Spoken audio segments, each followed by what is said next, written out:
രാഹുലും സുധാകരനും സ്വതന്ത്രരായി മത്സരിക്കണം. പ്രിയമുള്ള പ്രേക്ഷകരെ, നമ്മൾ മനസ്സിലാക്കേണ്ടുന്ന ഒരു കാര്യം, ഇന്ന് കോൺഗ്രസിലും UDF-ലും പ്രതിസന്ധി ഉണ്ടാക്കുന്നത് അവരുടെ എതിരാളികളല്ല, ഈ പ്രസ്ഥാനത്തിൽ തന്നെ ഉള്ളവരാണ് എന്ന് നമ്മൾ തിരിച്ചറിയണം. ഇവന്മാർ ഒരുമയോടെ നിന്ന് കഴിഞ്ഞാൽ പാട്ടും പാടി ഒരു 110-115 സീറ്റ് വരെ മേടിച്ച് വിജയിക്കുവാൻ സകല സാധ്യതകളും ഉണ്ടായിരുന്ന ഈ അവസരമാണ് ഇവന്മാർ ഇതുപോലെ അനാവശ്യ വിവാദങ്ങളും കുത്തിത്തിരിപ്പുകളും വിവാദങ്ങളും ഉണ്ടാക്കി നശിപ്പിക്കുവാൻ ശ്രമിക്കുന്നത് എന്ന് നമ്മൾ തിരിച്ചറിയണം. കസേരമോഹികളായ VD സതീശനും രമേശ് ചെന്നിത്തലയും അതുപോലെ മറ്റ് കോൺഗ്രസ് മുതിർന്ന നേതാക്കന്മാരുമെല്ലാം യാതൊരു ഐക്യവുമില്ലാതെ ഇപ്രകാരം തമ്മിലടിക്കുന്നത് കൊണ്ടാണ് ഇത്തരം പ്രതിസന്ധികൾ, പ്രത്യേകിച്ച് ഒരു ആങ്കർമാനായി നടുക്ക് നിന്ന് കേരളത്തിലെ ഒരു നെടുംതൂണായി പ്രവർത്തിക്കുവാൻ ഒരു കരുത്തുറ്റ KPCC പ്രസിഡന്റ് ഇല്ലാതെ പോയത് കൊണ്ടാണ് ഇത്തരത്തിലുള്ള അനാവശ്യ വിവാദങ്ങൾ ഇവിടെ ഉണ്ടാകുന്നതും ഇത്തരത്തിലുള്ള ഈ ചെറിയ വിവാദങ്ങളെ മുളയിലെ തന്നെ നുള്ളിക്കളയുവാൻ സാധിക്കാത്തതും എന്ന് കേരളത്തിലെ ജനങ്ങൾ മനസ്സിലാക്കണം. അതിൻ്റെ എല്ലാം കാരണം സുധാകരൻ എന്ന ആ മിടുക്കനായ KPCC അധ്യക്ഷനെ ആ സ്ഥാനത്ത് നിന്നും മാറ്റിയത് കൊണ്ടാണ് എന്ന് നമ്മൾ തിരിച്ചറിയണം. ആ കരുത്തനായ സുധാകരനെ തിരികെ വിളിക്കൂ, കേരളത്തെ രക്ഷിക്കൂ എന്ന ആ ഒരു മുറവിളി ഒരു സൈഡിൽ ഉയരുന്നു. അതുപോലെ വരുന്ന നിയമസഭാ തെരഞ്ഞെടുപ്പിൽ സുധാകരനെ മത്സരിക്കുവാൻ അനുവദിച്ചാൽ അദ്ദേഹം ഉജ്ജ്വല വിജയം നേടും. അപ്രകാരം വിജയം നേടിയാൽ ആ മുഖ്യമന്ത്രി കസേരയിലേക്ക് ഏറ്റവും പ്രധാനമായ ക്ലെയിം ഉണ്ടാകുവാൻ സാധ്യതയുള്ളത് പൊതുജനങ്ങളുടെ ഭാഗത്തു നിന്നും സുധാകരന്റെ ആയിരിക്കും എന്ന് ഭയന്നാണ് ഇപ്പോൾ ഇപ്രകാരം ഒരു ഒതുക്കൽ നടന്നത് എന്ന് നമ്മൾ മനസ്സിലാക്കണം. അത്തരത്തിലുള്ള 2 ഒതുക്കലുകൾക്ക് നമ്മൾ സാക്ഷ്യം വഹിച്ചുകൊണ്ടിരിക്കുകയാണ്. ഒന്ന്, രാഹുൽ മാങ്കുട്ടത്തിലുമായി ബന്ധപ്പെട്ട ഒരു വിഷയങ്ങളും ഇപ്പോൾ ചർച്ച ചെയ്യുന്നില്ല. അദ്ദേഹത്തിന് പാർട്ടിയിലേക്ക് തിരികെ എടുക്കത്തില്ല, സീറ്റ് കൊടുക്കത്തില്ല എന്ന ഉറച്ച നിലപാടിൽ ഇവർ പോകുന്നു. എന്നാൽ ഒരു വശത്ത് ലോകമെമ്പാടുമുള്ള മലയാളികൾ ഉറക്കെ പറയുന്നു, രാഹുൽ ഇല്ലെങ്കിൽ ഇത്തവണ ഞങ്ങളുടെ വോട്ട് ഞങ്ങൾ കോൺഗ്രസിന് ചെയ്യില്ല എന്നവർ ഉറക്കെ പ്രഖ്യാപിക്കുന്നു. അപ്രകാരം ഡയറക്റ്റായിട്ട് കോൺഗ്രസ് പ്രവർത്തകരുമായി ഒരു ടഗ് ഓഫ് വാറിന് കോൺഗ്രസ് നേതൃത്വം തുനിഞ്ഞിരിക്കുകയാണ്. എന്തൊക്കെ പ്രതിസന്ധികൾ ഉണ്ടായാലും തങ്ങളുടെ ആ ഈഗോ താഴുവാൻ, തോൽക്കുവാൻ ഇവന്മാർ സമ്മതിക്കത്തില്ല എന്നൊരു നിലപാടിലാണ് അവർ പോകുന്നത്. അങ്ങനെയെങ്കിൽ ഞങ്ങൾ യാതൊരു കാരണവശാലും കോൺഗ്രസ് നേതാക്കന്മാരെ ജയിപ്പിക്കത്തില്ല എന്ന ആ ഒരു നിലപാടിൽ ലക്ഷക്കണക്കിന് ജനങ്ങൾ നിൽക്കുമ്പോഴാണ് ഇപ്പോൾ അടുത്ത ഒരു വിവാദം ഈ VD സതീശൻ തന്നെ കത്തിച്ചു വിട്ടേക്കുന്നത്. കാരണം മുഖ്യമന്ത്രി കസേര ഇയാൾ കൊണ്ടുപോ എന്ന് ഭയന്നാണ് സുധാകരനെ വെട്ടുവാൻ വേണ്ടി ഇപ്രകാരം ഒരു വിവാദമുണ്ടാക്കിയത് എന്ന് നമ്മൾ മനസ്സിലാക്കണം. ഈ വിവാദമെല്ലാം കത്തിച്ചു വിട്ടിട്ട് ഇവന്മാർ എല്ലാവരും നിന്ന് ഒരേ സ്വരത്തിൽ പറയുന്നത് അത് AICC ആണ് തീരുമാനിക്കേണ്ടുന്നത്, ഹൈക്കമാൻഡാണ് അത് ഇനിയും ഫൈനൽ ഡിസിഷൻ എടുക്കേണ്ടുന്നത്, എല്ലാം ഇനി ഹൈക്കമാൻഡിന്റെ കയ്യിലാണ് എന്നൊക്കെ പറയുമ്പോൾ നമ്മൾ ചിന്തിക്കണം, ആരാണ് ഈ ഹൈക്കമാൻഡ്? അങ്ങനെ ഒരു കമാൻഡിന് ഉണ്ടോ? ആ കമാൻഡിന്റെ ഒരു രസകരമായ ഒരു ഉദാഹരണം ഞാൻ പറയാൻ ആഗ്രഹിക്കുകയാണ്. ആ കമാൻഡിലുള്ള പ്രധാനി രാഹുൽ ഗാന്ധി, നമുക്കറിയാം, ഒരു രാഷ്ട്രീയ അഭയാർത്ഥിയായി കേരളത്തിലേക്ക് ഓടി വന്നപ്പോൾ അഭയം കൊടുത്തത് വയനാട്ടുകാരാണ്. വയനാട്ടിൽ ഉജ്ജ്വല വിജയം നൽകി അദ്ദേഹത്തെ വിജയിപ്പിച്ചു. അതോടൊപ്പം തന്നെ അദ്ദേഹം റായ്ബറേലിയിൽ നിന്ന് മത്സരിക്കുകയുണ്ടായി.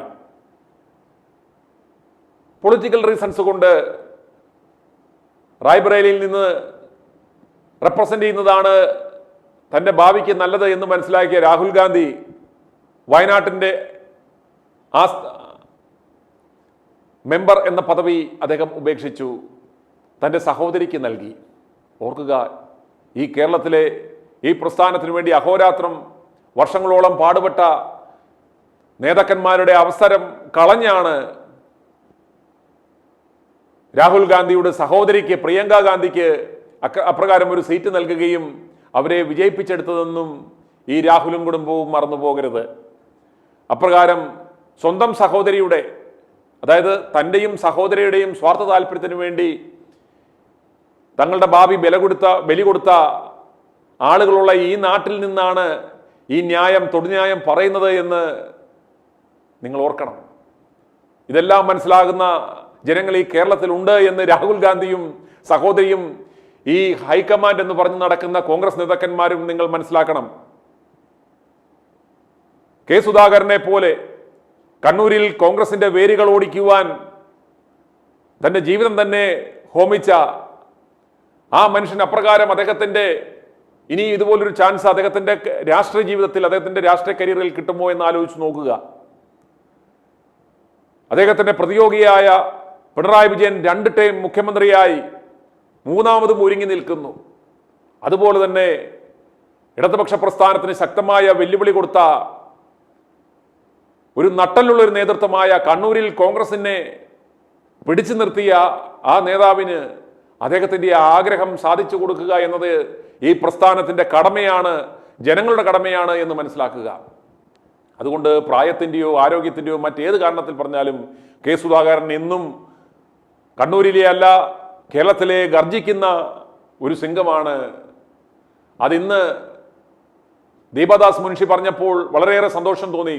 അതിന് എത്രയോ മുമ്പ് i2 ന്യൂസിലൂടെ സാധാരണക്കാരായ ജനങ്ങൾ ഈ കാര്യം വിളിച്ചു പറഞ്ഞു. അദ്ദേഹത്തെ വെറും കണ്ണൂരിൽ കൊണ്ട് കണ്ണൂരിന്റെ സിംഗമായി ഒതുക്കരുത്, അദ്ദേഹം കേരളത്തിന്റെ ഗർജിക്കുന്ന സിംഗമാണ് എന്ന് ഇവിടുത്തെ സാധാരണ ജനങ്ങൾ പറയുന്നത് കേട്ടിട്ടാവാം ഒരുപക്ഷെ ദീപദാസ് മുൻഷി പോലും അപ്രകാരം ഇന്നത് ഓർത്തെടുത്ത് പറഞ്ഞത്. അത് രാഹുലിനെ നമുക്ക് 2 അഭിപ്രായങ്ങൾ നമുക്ക് കാണാം. ഒരു സൈഡിൽ നമ്മൾ അല്പം മുമ്പ് കണ്ടു, ഈ പ്രസ്ഥാനത്തിലുള്ള കണ്ണൂരിലുള്ള നേതാക്കന്മാരും ജനങ്ങളും KS വേണ്ടി മുറവിളി കൂട്ടുന്നു.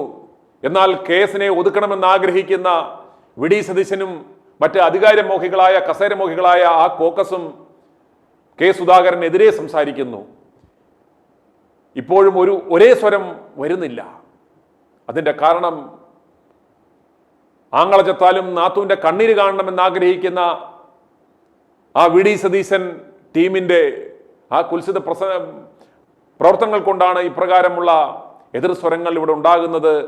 അത് വിവാദങ്ങളായി പരിണമിക്കുന്നത്, ആത്യന്തികമായി അത് പാർട്ടിക്ക് ദോഷം ചെയ്യുന്നത് എന്ന് നമ്മൾ മനസ്സിലാക്കണം. ആദ്യമായി പ്രേക്ഷകർ ഇന്ന് കാണാൻ പോകുന്നത് ഈ വിഷയത്തിൽ ഇന്നലെയും ഇന്നുമായി വി ഡി സതീശൻ നടത്തിയ ആ പ്രസ്താവനകളാണ്. അദ്ദേഹത്തിൻ്റെ ആ ബോഡി ലാംഗ്വേജ് നിങ്ങളൊന്ന് ശ്രദ്ധിക്കുക. കാര്യങ്ങളെല്ലാം കൈവിട്ട് പോയി, ഞാൻ ഉദ്ദേശിക്കുന്ന പോലെ കാര്യങ്ങളൊന്നും നടക്കുന്നില്ല എന്ന ആ ഒരു അലോസരവും ആ നെട്ടൂരിലെ പഴയ കൂറ ലാംബി സതീശന്റെ ആ ബോഡി ലാംഗ്വേജും ഫ്രാഡ് തരവും എല്ലാം ഇദ്ദേഹത്തിന്റെ ആ ബോഡി ലാംഗ്വേജിലും ഭാഷയിലും എല്ലാം കയറി വരുന്നുണ്ട്. സതീശൻ ഇന്നലെയും ഇന്നുമായി നടത്തിയ ആ ജൽപ്പനങ്ങൾ കണ്ട ശേഷം ഉടനെ മടങ്ങി വരാം. കെ സുധാകരന്റെ ഫേസ്ബുക്ക് പോസ്റ്റ് കണ്ടിരുന്നു. ഞങ്ങൾ അദ്ദേഹത്തോട് സംസാരിച്ചിരുന്നു. അദ്ദേഹത്തിന് അറിയില്ല അങ്ങനെ ഒരു ഫേസ്ബുക്കുള്ള കാര്യം. അത് അദ്ദേഹം അന്വേഷിക്കുമെന്നാണ് പറഞ്ഞത്. ഞങ്ങളോട് പറഞ്ഞത് അദ്ദേഹം അറിഞ്ഞിട്ടില്ല എന്നാണ്. അദ്ദേഹം അന്വേഷിക്കുമെന്നും പറഞ്ഞത്. അദ്ദേഹത്തിന് കൃത്യമായ പാർട്ടിയോടുള്ള കൂറും നിലപാടുമുള്ള ആളാണ്. അദ്ദേഹം ഞങ്ങളോട് അത് വ്യക്തമാക്കിയിട്ടുണ്ട്. പിന്നെ ഇന്നലെ ഒരു ജി സുധാകരന്റെ വിഷയം ഉണ്ടാക്കി അതിൽ CPM പ്രതിരോധത്തിൽ നിൽക്കുമ്പോൾ സമാന്തരമായി വേറൊരു സുധാകരന്റെ വിഷയം ഉണ്ടാക്കി അതിനെ ഒന്ന് ഡയലൂട്ട് ചെയ്യാൻ അല്ല ഞാൻ പറയല്ലേ, ഞാനല്ല സംസാരിക്കുന്നത്, അങ്ങനെയല്ലല്ലോ. നിങ്ങൾ അതിൽ വെള്ളം ചേർക്കാൻ വേണ്ടിയിട്ട് നിങ്ങളതിന് ശ്രമിക്കണ്ട, മനസ്സിലായി? ഇന്നലത്തെ സുധാകരന്റെ വിഷയം മറക്കാൻ വേണ്ടി ഇന്നൊരു പുതിയ സുധാകരന്റെ വിഷയം ഉണ്ടാകണം. പുള്ളിയുടെ ഫേസ്ബുക്ക് പോസ്റ്റ് കഴിഞ്ഞാൽ അതാണെങ്കിൽ തന്നെ അതിൽ കണ്ണൂർ മത്സരിക്കുമൊന്നുമല്ലല്ലോ. അദ്ദേഹം കണ്ണൂരിനോടുള്ള വികാരപരമായ ഒരു അടുപ്പം പങ്കുവെച്ചുകൊണ്ട് അദ്ദേഹം ഇട്ടിരിക്കുകയാണ്. അദ്ദേഹം അവിടുത്തെ MP അല്ലേ. അദ്ദേഹം അല്ലല്ല, ഇവിടെ ഇന്ന് വെള്ളിയാഴ്ച മടങ്ങിപ്പോണ്ടേ, എല്ലാ MP-മാരും മടങ്ങിപ്പോയി. ഇന്ന് അദ്ദേഹം വരുമെന്നേ. നിങ്ങൾക്ക് അദ്ദേഹത്തിന് ഇന്ന് പോയി എത്ര MP-മാര് വെള്ളിയാഴ്ച വെള്ളിയാഴ്ച പോകുന്നു? നിങ്ങൾ ഓരോന്നിനും നിങ്ങൾക്ക് ഇഷ്ടമുള്ള വ്യാഖ്യാനം കൊടുക്കുക. ഞങ്ങൾക്ക് ആർക്കും ഒരു തർക്കം. നിങ്ങൾക്ക് ഇഷ്ടമുള്ള വ്യാഖ്യാനം കൊടുക്കുക, ഏത് വ്യാഖ്യാനം വേണേൽ കൊടുക്കുക, മനസ്സിലായില്ലേ? അദ്ദേഹം ആ ഫേസ്ബുക്ക് പോസ്റ്റ് അദ്ദേഹത്തിന്റെ അറിവോടുകൂടിയിട്ടാണെന്ന് സങ്കല്പിക്കുക. അതിൻ്റെ അകത്ത് എന്താ പറയുക, കണ്ണൂരിനോടുള്ള ഒരു വികാരപരമായ കാര്യമാണ്. അവിടെ ഒരുപാട് ആളുകൾ കൊല ചെയ്യപ്പെട്ടത് കണ്ണൂർ അസംബ്ലി മണ്ഡലത്തിൽ മാത്രമല്ലല്ലോ, കണ്ണൂർ പാർലമെന്റ് മണ്ഡലത്തിൽ മാത്രമല്ലല്ലോ, ആ ജില്ലയിലെ ഒട്ടാകെയുള്ള ഒരു കാര്യമാണ് അദ്ദേഹം പറഞ്ഞിരിക്കുന്നത്. അല്ലാതെ വേറൊന്നുമല്ല. നിങ്ങൾക്ക് വേണമെങ്കിൽ നിങ്ങൾക്ക് വേണമെങ്കിൽ ഓരോരുത്തർക്ക് ഓരോ രീതിയിൽ അതിന് വ്യാഖ്യാനം കൊടുത്ത് ഇന്നലത്തെ ആളുകളെ സഹായിക്കാൻ വേണ്ടിയിട്ട് എന്ത് വേണം ചെയ്യാം, അത്രയല്ല. അതിലപ്പുറം ഒന്നുമില്ല. എനിക്ക് അത്രേ അത് നിങ്ങളോട് പറയേണ്ട ആവശ്യമില്ലല്ലോ. അത് നിങ്ങളോട് പറയേണ്ട ആവശ്യമുണ്ടോ? അല്ലല്ല, താങ്കളോട് പറയേണ്ട ആവശ്യമുണ്ടോ? താങ്കളോട് പറയേണ്ട ആവശ്യമില്ലല്ലോ. എനിക്ക് ആരൊക്കെ മത്സരിക്കാൻ ആവശ്യപ്പെട്ടിട്ടുണ്ട് അങ്ങയോട് പറയേണ്ട ആവശ്യമുണ്ടോ? ചർച്ചകളില്ലല്ലോ. അദ്ദേഹത്തിന് പറയാനുള്ള എല്ലാ കാര്യവും അദ്ദേഹം നേതൃത്വത്തോട് പറഞ്ഞിട്ടുണ്ട്, ലീഡർഷിപ്പിനോട് അദ്ദേഹം പറഞ്ഞിട്ടുണ്ട്. അദ്ദേഹത്തിന് എന്തെങ്കിലും പറയുകയാണെങ്കിൽ അദ്ദേഹത്തിന് എപ്പോഴും ഡൽഹിയിൽ വരെ അദ്ദേഹം MP അല്ലേ. അദ്ദേഹത്തിന് മത്സരിക്കാൻ ഒരു താല്പര്യം നിങ്ങൾ അതൊന്നും നിങ്ങളോട് നമുക്ക് പങ്കുവയ്ക്കാൻ പറ്റില്ലല്ലോ. ഒരുപാട് പേര് മത്സരിക്കാൻ ആഗ്രഹം പങ്കുവച്ചിട്ടുണ്ട്. ചിലർ വേണ്ടെന്ന് പറയുന്നത് അതൊന്നും നിങ്ങളോട് നമുക്ക് പങ്കുവയ്ക്കാൻ പറ്റില്ലല്ലോ. അതിൻ്റെ അകത്തൊരു അനൗചിത്യമില്ല. ഓരോ വ്യക്തികൾ വന്ന് ഞങ്ങളോട് കോൺഗ്രസ് നേതാക്കന്മാരോട് വ്യക്തിപരമായി പറഞ്ഞിരിക്കുന്ന കാര്യം നിങ്ങളോട് പങ്കുവയ്ക്കാൻ നമുക്ക് ബുദ്ധിമുട്ടുണ്ട്. ചെയ്യാൻ പാടില്ല. അതിലൊരു ഇംപ്രോപ്രൈറ്റി ഉണ്ട്, അനൗചിത്യം ഉണ്ട്. അത് ചെയ്യാൻ പാടില്ല. വേറെ എന്തെങ്കിലും വിഷയം ചോദിക്കും. ഇതില്ല, എത്രയേ ഉള്ളൂ. ഇന്ന് കെ സുധാകരൻ പറഞ്ഞത് അദ്ദേഹം മത്സരിക്കുമെന്ന് ഞാൻ ആവർത്തിക്കുകയാണ്. മാത്രമല്ല ഫേസ്ബുക്ക് പോസ്റ്റ് അടക്കം അദ്ദേഹം തന്നെ ഇട്ടതാണെന്ന് പറയുന്നത്. എന്നോട് അങ്ങനെയല്ല അദ്ദേഹം പറഞ്ഞത്. അദ്ദേഹം ഇട്ടാണെങ്കിൽ ഞാൻ ചോദിച്ചാൽ ഇന്നലെ ആ ഫേസ്ബുക്ക് പോസ്റ്റ് എന്താ കുഴപ്പം? കണ്ണൂരിനെ പറ്റി അദ്ദേഹം വികാരഭരിതമായി പറഞ്ഞിരിക്കുന്നു. അദ്ദേഹം പ്രതിനിധാനം ചെയ്യുന്ന പാർലമെന്റ് മണ്ഡലമാണ് കണ്ണൂര്. അതിനേക്കാളും വലുതാണ് കണ്ണൂർ ജില്ല എന്ന് പറയുന്നത്. അതിനെന്താ കുഴപ്പം? അദ്ദേഹത്തിന് KPCC അധ്യക്ഷ സ്ഥാനത്ത് മാറ്റുമ്പോൾ അദ്ദേഹത്തിന് KPCC അധ്യക്ഷ സ്ഥാനത്ത് മാറ്റും അങ്ങനെ ഒരു ഉറപ്പ് അതൊന്നും എനിക്കറിയില്ല. ഞാൻ അങ്ങനെ ഉറപ്പ് കൊടുക്കാൻ അദ്ദേഹത്തിന് ഉറപ്പ് കൊടുക്കാൻ പറ്റിയ അത്ര വലിയ നേതാവല്ലല്ലേ ഞാൻ എന്തായാലും എനിക്കറിയില്ല. എന്നെ സംബന്ധിച്ചൊന്നും എനിക്കറിയാം. അദ്ദേഹം മത്സരിക്കുമെന്ന് ഉറപ്പ് പറയും. അതൊന്നും അവരൊരു തീരുമാനിക്കുന്നതല്ലല്ലോ. മത്സരിക്കുന്ന കാര്യങ്ങൾ പാർട്ടിയാണ് തീരുമാനിക്കുന്നത്. ഞാൻ മത്സരിക്കുന്ന കാര്യം പാർട്ടിയാണ് തീരുമാനിക്കുന്നത്. പാർട്ടി തീരുമാനിക്കും. PD സതീശൻ മത്സരിക്കണമെന്ന് ആര് KPCC പ്രസിഡന്റ് പറഞ്ഞല്ലോ, ആരും സ്വയം സ്ഥാനാർത്ഥികളായിട്ട് പ്രഖ്യാപിക്കണ്ട. പാർട്ടി തീരുമാനിക്കുന്നവരാണ് സ്ഥാനാർത്ഥികൾ. അതിന്റെ അപ്പുറത്തോടെ ആരും പോകണ്ട. ഇതൊക്കെ നിങ്ങൾ ഉണ്ടാക്കുന്നതാണ്. നിങ്ങൾ അതൊക്കെ തീരുമാനിക്കുമല്ലോ. UDF തീരുമാനിക്കട്ടെ. ഞങ്ങളൊന്നും അനുവദിക്കുക. നിങ്ങൾക്ക് ഈ സ്ഥാനാർത്ഥികളെ കിട്ടാതാവുമ്പോൾ നിങ്ങൾ തന്നെ സ്ഥാനാർത്ഥി ഉണ്ടാക്കുക. ഓരോ ചാനലിലും ഓരോ സ്ഥാനാർത്ഥിയാണ് ഓരോ നിയോജകമണ്ഡലത്തിൽ. എന്നിട്ട് അത് കിട്ടാത്ത ആളുടെ അടുത്ത് പോയിട്ട് നോക്കും, മറ്റേ ആളാണ് സ്ഥാനാർത്ഥി. നിങ്ങൾക്ക് എന്ത് തോന്നുന്നു? അപ്പൊ അയാൾക്ക് വിഷമമായിട്ട് അയാൾ എന്തെങ്കിലും പറയും. അല്ല, അതൊക്കെ നേരത്തെ എത്ര പ്രാവശ്യം പറഞ്ഞത്? അതൊക്കെ ഹൈക്കമാൻഡ് തീരുമാനിക്കുകയാണ്. ഞങ്ങൾക്ക് എന്താ പ്രശ്നം? ഹൈക്കമാൻഡാണ്, കോൺഗ്രസ് നേതൃത്വമാണ്. കാരണം MP മാരെന്ന് പറയുന്നത് ദേശീയ തലത്തിൽ പ്രവർത്തിക്കുന്നവരാണ്, പാർലമെന്റിൽ പ്രവർത്തിക്കുന്നവരാണ്. അവരെ ഇങ്ങോട്ട് മത്സരിക്കാൻ അയക്കണമെന്ന് തീരുമാനിക്കുന്നത് AICCയുടെ ദേശീയ നേതൃത്വം. ഞങ്ങളാണെങ്കിൽ ഞങ്ങൾ എപ്പോഴും ഒരു തീരുമാനം എടുത്ത് പറഞ്ഞേനെ. ഞങ്ങൾക്ക് അതിനുള്ള അധികാരമില്ല. ഞങ്ങളുടെ ജൂറിസ്ഡിക്ഷനിൽ വരുന്ന കാര്യമല്ല. AICC നേതൃത്വം തീരുമാനിക്കേണ്ട കാര്യം. എല്ലാ ദിവസവും ഇത് തന്നെ ചോദിക്കുക. വേറെ വല്ലാണ്ട് ചോദിക്കുക. പറഞ്ഞ വിഷയം വലിയൊരു ക്യാമ്പയിൻ ആക്കിയിട്ടുണ്ട് ഇടതുപക്ഷം.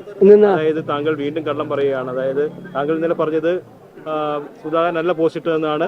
അല്ല, അദ്ദേഹം എന്നോട് പറഞ്ഞ കാര്യമാണ് ഞാൻ പറഞ്ഞത്. ഇപ്പൊ അദ്ദേഹം പറയുന്നത് അദ്ദേഹം തന്നെ പോസ്റ്റ്. അതാ എനിക്കറിയില്ല. ഇന്നലെ പറഞ്ഞ അതല്ല.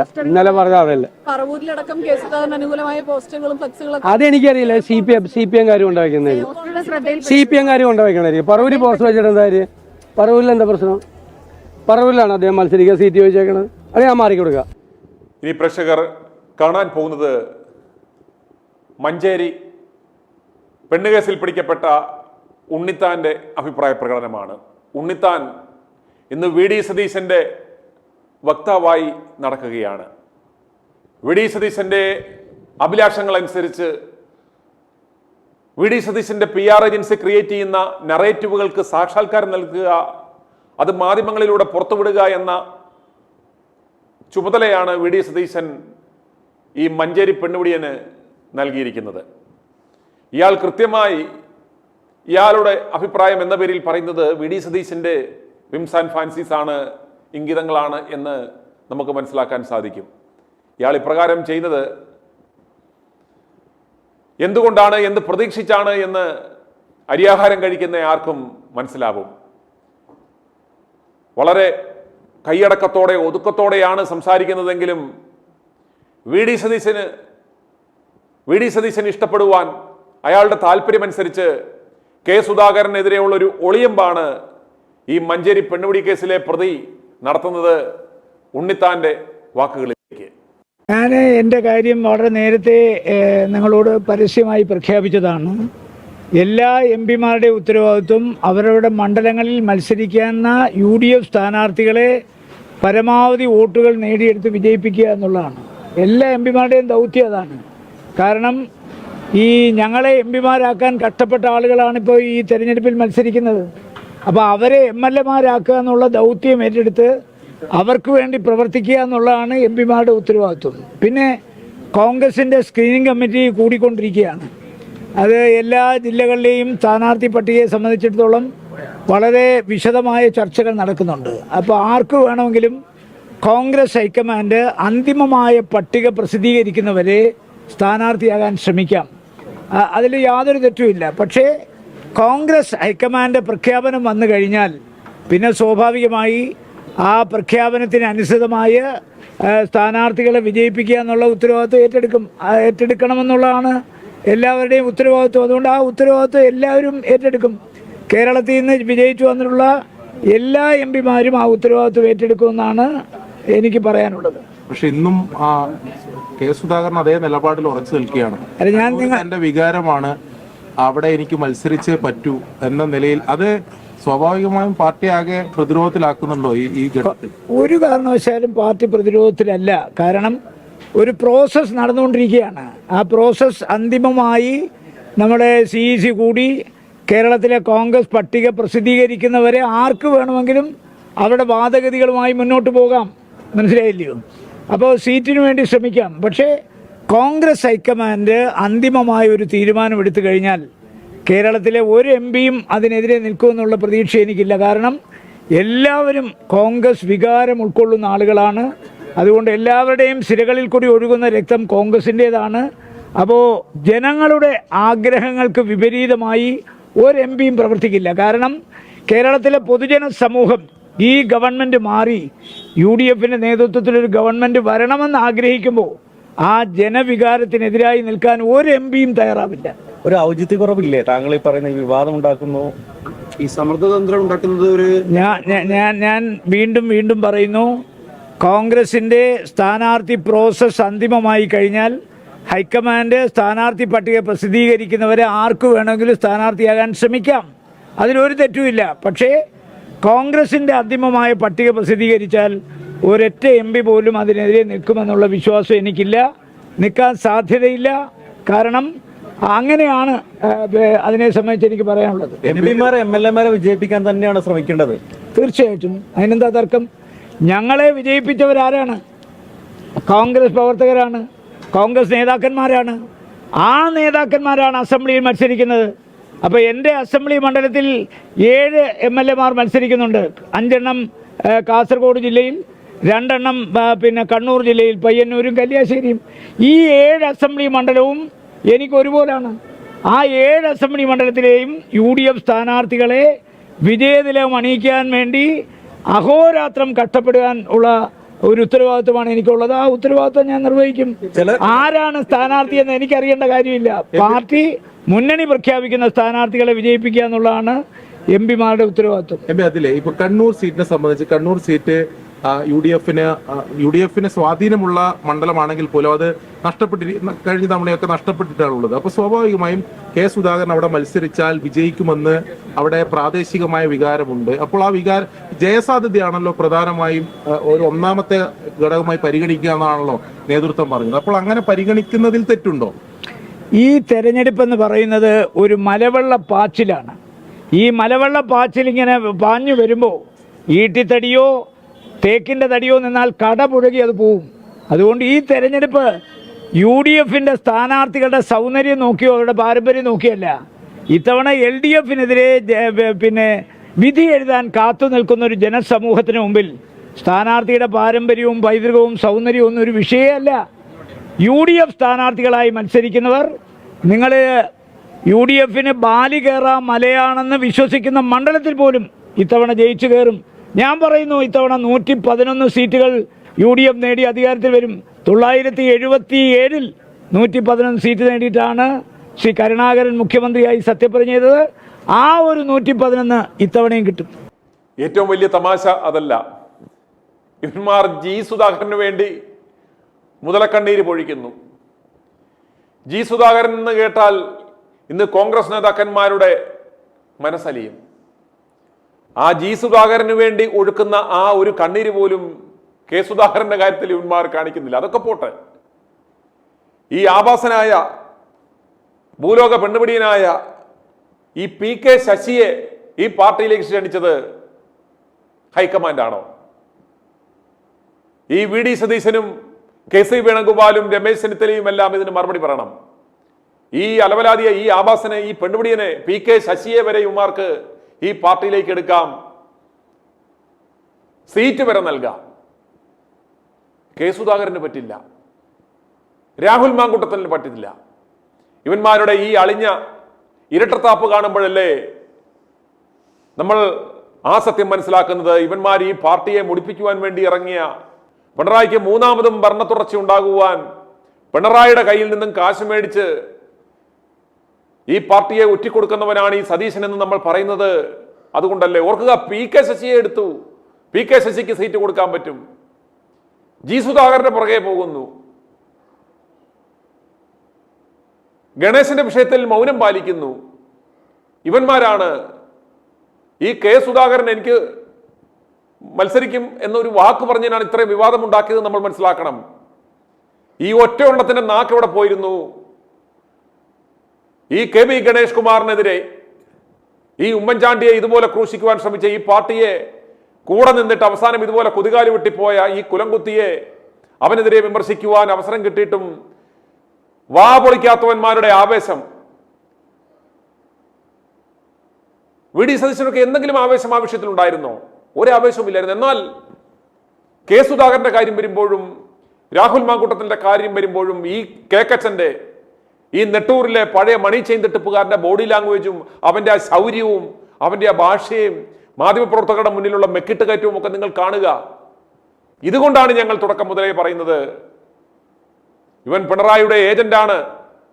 പിണറായിക്ക് മൂന്നാം തുടർഭരണം ഒരുക്കുവാൻ വേണ്ടി ഇവൻ ഓരോ ദിവസവും ഈ പാർട്ടിയിൽ ഓരോ പ്രതിസന്ധികൾ ഉണ്ടാക്കിക്കൊണ്ടിരിക്കുകയാണെന്ന് ഞങ്ങൾ ആവർത്തിച്ച് ആണയിട്ട് പറയുന്നതിന് കാരണം ഇവന്റെ ഈ പ്രവർത്തനങ്ങളാണ്.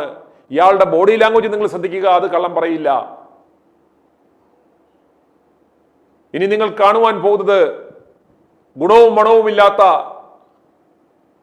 ഈ കോൺഗ്രസ് പ്രസ്ഥാനത്തിന്റെ ശാപം എന്ന് വേണമെങ്കിൽ വിശേഷിപ്പിക്കാവുന്ന യാതൊരു കഴിവും പ്രാപ്തിയും ഇല്ലാത്തൊരു മണ്ണുണ്ണി ഈ KC വേണുഗോപാലും സംഘവും എടുത്തു വെച്ച ഇവന്മാരുടെ വെറും ചട്ടുകമായ അരമനക്കിങ്ങിണി സണ്ണി ജോസഫിന്റെ വാക്കുകളാണ്. ഞാൻ കണ്ടിട്ടില്ല.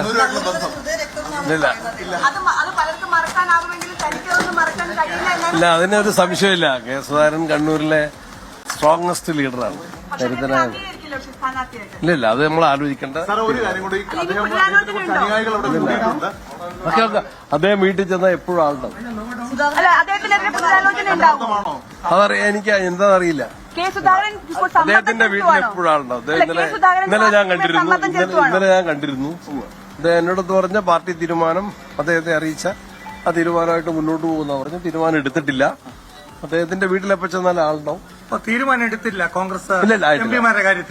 തീരുമാനം വൈകുന്നത് തിരിച്ചടിയാകുന്നു. ഇല്ല, തീരുമാനത്തിന് സമയമുണ്ടല്ലോ. ഇലക്ഷൻ ഇതുവരെ ഡിക്ലെയർ ചെയ്തിട്ടുണ്ട്. ഇത് വലിയ കാര്യമല്ല. ചായക്കൊപ്പിലെ ഒരു കൊടുങ്കാറ്റാണോ? നിങ്ങളെ don't put words in my mouth. ചുക്കില്ലാത്ത കഷായമുണ്ടോ എന്ന് ചോദിക്കുന്നത് പോലെ രമേശ് ചെന്നിത്തലയുടെ പ്രതികരണമില്ലാതെ നമുക്ക് കടന്നു പോകാൻ സാധിക്കുമോ? ഈ രമേശ് ചെന്നിത്തലയുടെ കാര്യം ഒന്ന് ആലോചിക്കുക. ഈ പാർട്ടിക്ക് ഇത്രയും പ്രതിസന്ധി ഉണ്ടാക്കിയ, യഥാർത്ഥത്തിൽ ഇതിന്റെ അലൈൻമെന്റ് തകർത്ത് കളഞ്ഞ ആളാണ് ഈ രമേശ് ചെന്നിത്തല. രമേശ് ചെന്നിത്തലയാണ് ആ മുഖ്യമന്ത്രി കസേര മോഹിച്ച് NSS ആസ്ഥാനത്ത് പോയി പറഞ്ഞതും പ്രവർത്തിച്ചതും. ഈ പ്രതിസന്ധിയുടെ തുടക്കം പ്രത്യേകിച്ച് കോൺഗ്രസിൽ തമ്മിലടിയാണ് എന്ന നറേറ്റീവിന് അതിനകത്ത് ഏവിയേഷൻ ഫ്യൂവൽ കോരി ഒഴിച്ചു കൊടുത്ത ആ മുതലാണ് നിന്ന് ഞാൻ മത്സരിക്കുമെന്ന ഒരു ഒറ്റ വാക്ക് പറഞ്ഞു എന്ന് പറഞ്ഞ് അതിനെ വലിയ വിവാദമാക്കിയതിൽ പ്രതികരിച്ചുകൊണ്ട് ഇന്ന് രംഗത്തെത്തിയിരിക്കുന്നത് രമേശ് ചെന്നിത്തലയുടെ വാക്കുകളിലേക്ക്. കെ സുധാകരൻ അതിർത്തി പ്രകടിപ്പിച്ചൊന്നും മടങ്ങിയതില്ല. അദ്ദേഹം എന്തെങ്കിലും പാർട്ടി പരിപാടിക്ക് പോയാൽ തിരിച്ചു വരും. അങ്ങനെ അതൊക്കെ തെറ്റായ വാർത്തകളാണ്. കെ സുധാകരൻ പാർട്ടി ഞങ്ങളെല്ലാവരുമായിട്ട് നല്ല ബന്ധമാണ്. ഒരു പ്രശ്നവുമില്ല. എന്ത് പ്രശ്നമാണ്? ഈ MP-മാർ മത്സരിക്കണമെന്നുള്ളതിൽ ഇപ്പൊ തീരുമാനം ഹൈക്കമാൻഡാണെന്ന് ഓൾറെഡി നേതാക്കൾ പറഞ്ഞു. പക്ഷെ എന്തുകൊണ്ടാണ് ഇവർക്കത് മനസ്സിലാകാതെ പോകുന്നത്? ചില നേതാക്കൾ ഇല്ല, ആർക്കും മനസ്സിലാവാറുണ്ടല്ലോ. പാർട്ടി ഇതുവരെ തീരുമാനം എടുത്തിട്ടില്ല. പാർട്ടി തീരുമാനം എടുക്കും. ഐദർ വേ തീരുമാനം എടുക്കാതിരിക്കാൻ പറ്റുമോ? അത് പാർട്ടി തീരുമാനം എടുക്കുമ്പോൾ പാർട്ടി തീരുമാനത്തിന് വേണ്ടി നമുക്കെല്ലാം വെയിറ്റ് ചെയ്യാം. അത്രയല്ല ഒരു ക്രൂഷ്യൽ സിറ്റുവേഷൻ. അല്ല, അതെല്ലാം പാർട്ടി ഹൈക്കമാൻഡ് തീരുമാനിക്കേണ്ട കാര്യമാണ്. ഇനി നിങ്ങൾ കാണാൻ പോകുന്നത് നമ്മുടെ ബിഗ് ബോസിലൊക്കെ ഒരു അശരീരി കേൾക്കും. ബിഗ് ബോസ് ആണെന്നും പറഞ്ഞ് എന്ന് പറഞ്ഞ പോലെ ഹൈക്കമാൻഡ് എന്ന് പറഞ്ഞുകൊണ്ട് നടക്കുന്ന ആ KC വേണുഗോപാലിന്റെ ആ വാക്കുകൾ കേട്ട ശേഷം ഉടനെ മടങ്ങി വരാം. MP-മാർ ഇത്തവണ മത്സര രംഗത്തുണ്ടാകുമോ? ഇനിയും നീണ്ടു പോകുന്നതിനടുത്ത് അല്ല, നീണ്ടു പോയിട്ടില്ലല്ലോ. നിങ്ങൾക്കറിയാം, എല്ലാ കാലങ്ങളിൽ നിന്നും വ്യത്യസ്തമായിട്ട് വളരെ വളരെ വേഗത്തിലാണ് കോൺഗ്രസിന്റെ സ്ഥാനാർത്ഥി പട്ടികകളുമായി ബന്ധപ്പെട്ട ചർച്ചകൾ നടക്കുന്നത്. ഒരു പ്രാവശ്യം സെൻട്രൽ ഇലക്ഷൻ കമ്മിറ്റി കൂടി കുറേ പേരുകൾ അംഗീകരിച്ചു കഴിഞ്ഞു. ഇനി കുറച്ച് പേരുകൾ കൂടിയുണ്ട്. ആ പേരുകൾക്ക് വേണ്ടിയുള്ള സ്ക്രീനിംഗ് കമ്മിറ്റി ചർച്ചകൾ നടന്നുകൊണ്ടിരിക്കുകയാണ്. അത്തരം കാര്യങ്ങൾ വൈകാതെ തന്നെ പ്രഖ്യാപിക്കപ്പെടുമെന്നൊന്നും സംശയം വേണ്ട. MP-മാരുടെ കാര്യത്തിൽ ചില MP-മാർക്ക് മത്സരിക്കണമെന്നുള്ള താല്പര്യം ഉണ്ടെന്ന് അവർ അറിയിച്ചിട്ടുണ്ട് പാർട്ടി നേതൃത്വത്തെ. സ്വാഭാവികമായിട്ടും ഇതിനകത്തൊരു കോൾ എടുക്കേണ്ടത് ഹൈക്കമാൻഡാണ്. ഹൈക്കമാൻഡ് യഥാസമയത്ത് ആ കാര്യത്തിൽ ഒരു തീരുമാനം അറിയിക്കും. ഈ പരിഭവമായിട്ട് സുധാകരൻ ഇപ്പോൾ കണ്ണൂർ വന്നിരിക്കുകയാണ്. ആ പരിഭവത്തിന് പരിഹാരം ഉണ്ടാവും? അല്ല, പരിഭവമായിട്ട് വന്നിരിക്കുന്നത് എനിക്ക് തോന്നുന്നില്ല. വെള്ളിയാഴ്ച അദ്ദേഹം വന്നു, പാർലമെന്റിൽ ഉണ്ടായിരുന്നു തിങ്കൾ മുതൽ വ്യാഴം വരെ. അദ്ദേഹം സംസാരിച്ചിരുന്നു. അദ്ദേഹം പിന്നെ നാട്ടിൽ വന്നപ്പോൾ അദ്ദേഹത്തിൻ്റെതായിട്ടുള്ള ഒരു ആളുകൾ അദ്ദേഹത്തെ കണ്ടു. അതിനകത്ത് പരിഭവം ഉണ്ടെന്നൊന്നും എനിക്ക് തോന്നിയിട്ടില്ല. ഫേസ്ബുക്ക് പോസ്റ്റ് വന്നിരുന്നു. അല്ല, ഫേസ്ബുക്ക് പോസ്റ്റിനകത്ത് എന്താണ് അദ്ദേഹം പറഞ്ഞിരിക്കുന്നത്? കണ്ണൂരിനോടുള്ള സ്നേഹവും പാർട്ടിയോടുള്ള സ്നേഹവും അല്ലേ പറഞ്ഞു? അദ്ദേഹം കണ്ണൂർ സ്ഥാനാർത്ഥിയാണെന്ന് പരസ്യമായിട്ട് അഭിപ്രായം പ്രകടനം നടത്തുന്ന ഒരാളാണ്. അങ്ങയുടെ അഭിപ്രായം എന്താ? അല്ല, സ്വാഭാവികമായിട്ടും ഞാൻ പറഞ്ഞല്ലോ, ജനാധിപത്യത്തിലെ ഏറ്റവും പ്രധാനപ്പെട്ട ഒരു പ്രക്രിയയാണ് തെരഞ്ഞെടുപ്പ് എന്ന് പറയുമ്പോൾ ആ തെരഞ്ഞെടുപ്പിൽ മത്സരിക്കണമെന്ന് ആഗ്രഹം പ്രകടിപ്പിക്കുന്നതൊന്നും മഹാപരാധമായിട്ടൊന്നും നമുക്ക് പറയാൻ കഴിയില്ല. എനിക്ക് കുറച്ച് വിശ്വാസമുണ്ട്. മത്സരിക്കണമെങ്കിലും മത്സരിക്കേണ്ട എങ്കിലും അന്തിമമായ തീരുമാനമെടുക്കേണ്ടത് ഹൈക്കമാൻഡാണ്. ഹൈക്കമാൻഡ് തീരുമാനത്തിന് വിരുദ്ധമായിട്ട് പോകുന്ന ആളാണ് സുധാകരൻ എന്ന് എനിക്ക് തോന്നുന്നില്ല. KC ഇപ്പോൾ മത്സരരംഗത്ത് ഒരു MP ആണ്, സ്വാഭാവികമായിട്ടും ഉന്നത പദവിയിൽ ഇരിക്കുന്ന ഒരാളാണ്. KC മത്സരരംഗത്ത് വരാൻ ആഗ്രഹിക്കുന്നില്ല. അല്ല, ഞാനിത് എത്ര പ്രാവശ്യം പറഞ്ഞു. ഇന്നലെയും ഞാനും പറഞ്ഞു. എല്ലാ ദിവസവും ഇത് പറയുമ്പോൾ ഞാൻ മത്സരരംഗത്തില്ല എന്ന് പലവട്ടം വ്യക്തമാക്കിയിട്ടില്ല. പിന്നെ ഈ ചോദ്യം എങ്ങനെ വരുന്നതിന് അർത്ഥം എനിക്ക് മനസ്സിലാവുന്നില്ല. അല്ല, ഒറ്റ കാര്യം, ഇതിനകത്തൊരു വിഷയം എന്ന് പറയുന്നത് ഒരു തെരഞ്ഞെടുപ്പ് കഴിഞ്ഞിട്ട് ഏതാനും നാളുകളെ ആയിട്ടുള്ളൂ. ആ വീണ്ടും ഒരു ഉപതെരഞ്ഞെടുപ്പിലേക്ക് കളമൊരുങ്ങുന്നത് നാട്ടുകാർ. ഇത്തരം കാര്യങ്ങളൊക്കെ പാർട്ടി ഹൈക്കമാൻഡ് എല്ലാ വശങ്ങളും കൂടി ആലോചിച്ച് തീരുമാനിക്കും. നിയമസഭാ തെരഞ്ഞെടുപ്പിൽ ജയസാധ്യത പരിഗണിച്ചുകൊണ്ടുള്ള കാര്യങ്ങളാണ് പാർട്ടി ആലോചിക്കുന്നത്. അത് കൂട്ടായിട്ടുള്ള ചർച്ചകളിലൂടെ എല്ലാവരുമായും ചർച്ച ചെയ്ത് പല കാര്യങ്ങളും പരിശോധിച്ചാണ് തീരുമാനിക്കുക. ആ തീരുമാനം വരും. ആ വരുമ്പോൾ എല്ലാവരുടെ മുന്നിൽ ഒറ്റ ലക്ഷ്യമേ ഉള്ളൂ. അഭിപ്രായം അവിടെ ഇവിടെയൊക്കെ കുറച്ചൊക്കെ പറഞ്ഞു എന്ന് വരും. എല്ലാവരുടെ മുന്നിൽ ഒറ്റ ലക്ഷ്യമേ ഉള്ളൂ: UDF-നെ വിജയിപ്പിക്കുക, ഈ ഭരണത്തെ മാറ്റുക എന്നുള്ളതാണ്. അതിനുവേണ്ടി ജനം കാത്തിരിക്കുകയാണ്. അതുകൊണ്ടല്ല ഇങ്ങനെ ഓരോ സംഭവങ്ങൾ ഉണ്ടായിക്കൊണ്ടിരിക്കുമ്പോൾ ജനം കാത്തിരിക്കുകയാണ്. ജനങ്ങളെ നിരാശപ്പെടുത്താൻ ഒരു കോൺഗ്രസ് നേതാവും പ്രവർത്തിക്കുമെന്ന് എനിക്ക് തോന്നുന്നു.